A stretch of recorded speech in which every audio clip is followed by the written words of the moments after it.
باللہ من الشیطان الرجیم بسم اللہ الرحمن الرحیم نحمد و نصلی علی رسول الکریم واعوذ باللہ من الشیطان الرجیم بسم اللہ الرحمن الرحیم۔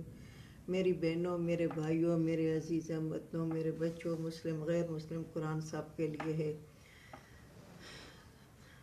کل میں نے جو ویلوگ بنایا تھا 91 آیات تک سورۃ نام اور 7واں سپارہ، آج میں 92 آیات سے شروع کر رہی ہوں، اور یہاں بھی اللہ تعالیٰ اپنی وحدانیت بیان کر رہا ہے اور بتا رہا ہے کہ قرآن میری کتاب ہے اور میں نے نازل کی ہے۔ وما قدر اللہ حق کا قدری، نہیں قدر کیا تم نے اللہ کا حق قدر اس کے۔ اللہ تعالیٰ فرماتا ہے کہ تم نے اللہ تعالیٰ کی قدر نہیں کی جتنا اس کا حق تھا قدر کرنے کا۔ یعنی دیکھو، انسان یہ دیکھے کہ اور نعمتیں چھوڑو۔ اللہ تعالیٰ کہتے ہیں فَبِأَيِّ آلَاءِ رَبِّكُمَا تُكَذِّبَانِ، میری کون کون سی نعمتیں تم جھٹلاؤ گے۔ تو یہ دیکھو کہ آنکھیں، کان، منہ، زبان اور یہ چہرہ جو ہے، اتنا سا چہرہ ہے، اسی سے انسان کی پہچان ہوتی ہے۔ اور اس طرح بدن، ہاتھ، اگر ناخن نہ ہو، اگر سر پہ بال نہ ہو، آبرو نہ ہو، یہ سب نعمتیں ہیں اللہ تعالیٰ نے دی ہیں، اور اس کے باوجود ہم اللہ تعالیٰ کی اس طرح قدر نہیں کرتے جتنا اللہ تعالیٰ ہمیں دنیا میں پل پل پہ ہمیں ہماری حفاظت کرتا ہے، شیطانوں سے، بلاؤں سے، ہر قسم کے کیڑے مکوڑوں سے ہماری حفاظت کرتا ہے۔ تو ہم کم سے کم اتنی قدر تو اللہ تعالیٰ کی کریں نا۔ ہم اس کی قدر اتنی نہیں کرتے، حق کا قدر ہی جتنا اس حق کا قدر کا، جس طرح اللہ تعالیٰ کا حق کے قدر کا۔ اس قالوا ما انزل اللہ علی بشر من شیء، اس وقت کہتے ہیں وہ جو نازل کیا اللہ تعالیٰ نے، یہ کہتے ہیں نہیں نازل کیا اللہ تعالیٰ نے کسی بشر پر کچھ چیز۔ یعنی قرآن نازل ہو رہا تھا یا قرآن نازل ہو چکا، یا ابھی تک، یا ابھی بھی کوئی لوگ کہتے ہیں، کافر کہتے ہیں، مسلمان بھی کہتے ہیں کہ یعنی یہ پیر بابے اور عامل یہ سب کچھ کرتے ہیں، اللہ استغفر اللہ نہیں کرتا۔ تو اللہ تعالیٰ کہتے ہیں اس وقت یہ کہتے ہیں کہ نہیں نازل کیا اللہ تعالیٰ نے انسان پر کوئی شے۔ تو کہو اے محمد صلی اللہ علیہ وسلم من انزل الکتاب الذی، کس نے نازل کی وہ کتاب، وہ جاء بہ موسیٰ نوراً، وہ جو آئی اس طرح موسیٰ علیہ السلام کے پاس، نوراً روشنی، وہدی للناس، اور ہدایت لوگوں کے لیے۔ ٹھیک ہے، تم کہتے ہو اللہ نے نہیں نازل کی قرآن، تو پھر موسیٰ علیہ السلام یہود و نصارہ اس وقت مذاکرے کرتے تھے رسول اللہ صلی اللہ علیہ وسلم کے ساتھ، اور سامنے پہ کہتے تھے، اور ابھی ہم مسلمان بھی یہی کہتے ہیں، جو ان کو قرآن کی سمجھ بوجھ نہیں ہے، وہ جیلی کتابوں سے اور جیلی عالموں سے وہ جو پوچھتے ہیں وہی ان کے راستے پر وہ چلتے ہیں، وہ جو بتاتے ہیں ان کی راستے پر چلتے ہیں۔ تو اللہ تعالیٰ کہتا ہے کہ ٹھیک ہے، میں نے قرآن نہیں نازل کیا، تو یہ بتاؤ جب موسیٰ علیہ السلام پر تورات نازل ہوئی تو وہ کس نے نازل کی؟ وہ بھی تو اللہ نے نازل کی۔ وہ روشنی تھی اور ہدایت تھی لوگوں کے لیے۔ یہ نہیں کہا کہ صرف موسیٰ علیہ السلام کی قوم کے لیے ہدایت تھی، تمام لوگوں کے لیے ہدایت تھی۔ تجعلونہ قراطیس تبدونہا وتخفون کثیرا، پھر بناتے تھے ان کے ٹکڑے، ایک ٹکڑے پر ایک عمل کرتا تھا، ایک گروہ عمل کرتا تھا، دوسرے ٹکڑے پر دوسرا گروہ عمل کرتا تھا، ایک ٹکڑے پر شادی بیاہ کی رسمیں کرتے تھے، دوسرے گروہ دوسرے طریقے سے شادی بیاہ کرتے تھے اور دنیا کی زندگی گزارتے تھے۔ تو اللہ تعالیٰ کہتا ہے کہ تم نے اس روشنی کو، یعنی تورات کو، یہودیوں نے ٹکڑے ٹکڑے کر دیا، تبدونہا، اور ظاہر تھوڑا کرتے تھے اس کو پڑھ کے۔ ان کے عالم، ان کے راہب جو پڑھ کے یہ تو نہیں بیان کریں گے، یہ تو پھر ہمیں جھوٹا کہیں گے، یہ تو نہیں کریں گے، اور یہ بیان کریں گے ان سے پیسے لیں گے۔ یہ پیسے لیتے تھے اور ظاہر تھوڑا کرتے تھے، وتخفون کثیرا، اور چھپاتے بہت تھے۔ اللہ کے تمام احکامات جو بندوں کو دیے گئے تھے اور جو بتایا گیا تھا کہ تم ان کو کہو، تو یہ چھپاتے تھے۔ میری بہنوں، میرے بھائیوں، یہ اللہ تعالیٰ نے وہ منصب جو بنی اسرائیل کو دیا گیا تھا، یہودیوں کو وہ منصب ہمیں دیا گیا ہے۔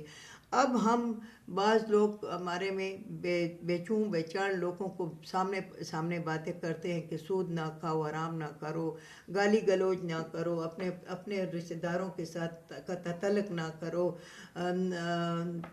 اللہ تعالیٰ کے احکامات کے مطابق زندگی گزارو. بات تو سامنے کہتے ہیں، بات چھپاتے ہیں. وہ جو چھپاتے ہیں وہ یہود کی نقل کرتے ہیں. یہود بھی چھپاتے تھے، ہمارے مسلمان بھی چھپاتے ہیں. جو چھپاتے ہیں اس ڈر سے کہ ہم حکومت میں بات کریں گے، یعنی آج کل جو واقعات چل رہے ہیں، آج منیر کے بارے میں بات کریں گے، نون لیگ کے، تو لوگ ہمیں پکڑ کے لے جائے گا. تو اسی طرح یہودیوں نے بھی یہی کیا تھا کہ وہ دنیا کے ڈر کے مارے. ہمیں دنیا سے نہیں ڈرنا چاہیے، ہمیں اللہ رب الکریم سے ڈرنا چاہیے، اور چھپانا نہیں چاہیے، سب کچھ ظاہر کرنا چاہیے، کیونکہ دین بالکل ظاہر ہے.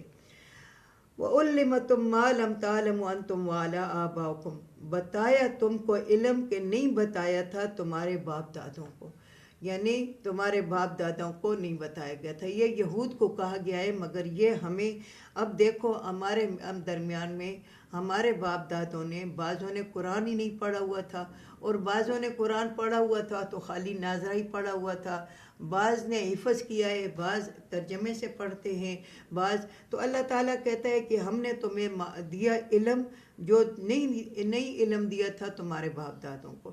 تو جو تم کو دیا گیا ہے اس پر عمل تو صحیح کرو نا. ہمیں جو دیا گیا ہے ہم اس پر عمل نہیں کرتے.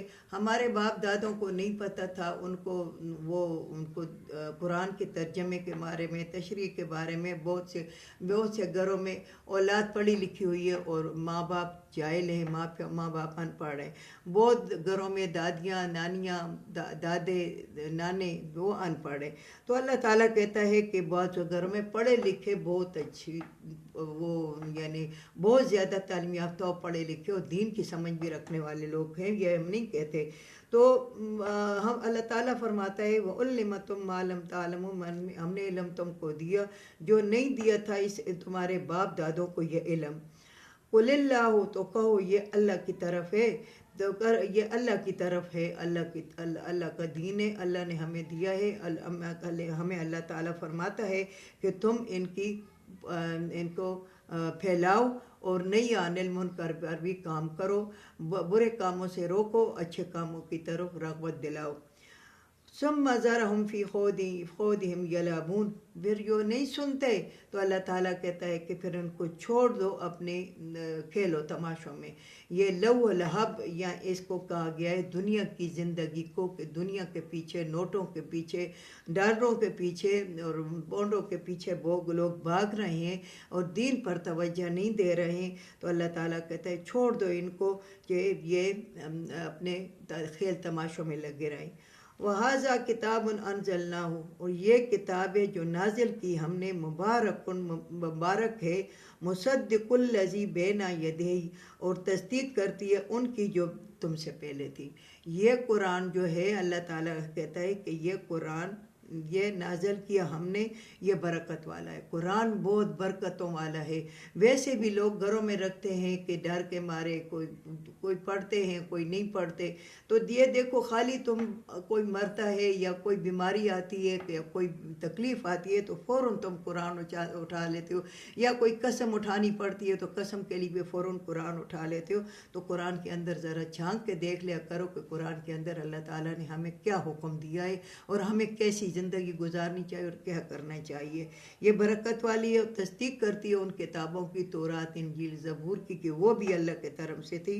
وَلِتُنذِرَ أُمَّ الْقُرَىٰ، اور ڈراؤ تم ام القریٰ، ان قوموں کو. یہ نہیں کہا گیا کہ ایک شخص کو، دو شخص کو، یا ایک قوموں کو، قرآ بہت سے قوموں کو. من ہو لہا، اور گرد و نواح تمہارے جو گاؤں ہیں، جو دیہات ہیں، جو تمہارے شہر ہیں، ان پہ تم پھیلاؤ اس قرآن کو، ان کو ڈراؤ کہ دیکھو اللہ تعالیٰ کے ہاں دوزخ بھی ہے، جنت بھی ہے. تم جنت کا راستہ دیکھتے ہو یا دوزخ کا؟ تم رحمان کے راستے پر چلتے ہو یا تم شیطان کے راستے پہ چلتے ہو؟ تو ان کو ڈراؤ، ان کو بتاؤ. والذین یؤمنون، وہ لوگ جو ایمان لائے بالآخرت، آخرت پر، یؤمنون اور یقین کرے اس پر، وہم علی صلاتہم یحافظون اور یہی وہ نماز کی حفاظت کرنے والے لوگ ہیں۔ اللہ تعالیٰ فرماتا ہے کہ تم ڈراؤ ان قوموں کو، گرد و نواح گاؤں والوں کو، تمام کو ڈراؤ کہ اللہ تعالیٰ کی طرف سے ایک کتاب آئی ہے، اللہ تعالیٰ کی طرف سے ہے۔